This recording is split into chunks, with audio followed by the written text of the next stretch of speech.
So, dito sa Pula, Croatia, yung dati pinapanood ko lang sa vlog, yung pangarap kong tikman, alupihang dagat. Ito yung mga napaltik-paltik pero patay na, Yan, dami, Dami, alupihang dagat.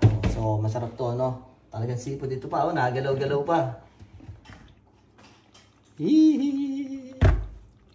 Ayun,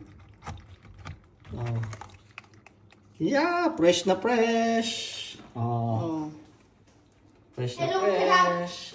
Saka yung aming lalaking isda, mackerel. So, minsan lang talaga kami makakain dito, Kasi ito talaga isa sa mga dinahin din namin dito sa Croatia. Matikman yung mga seafood. Kahapon, nag-ano kami na... Tapos, yung kanilang pinagmamalaki nila dito na olive oil. So, dito ko makakabili yung mga traditional olive oil nila.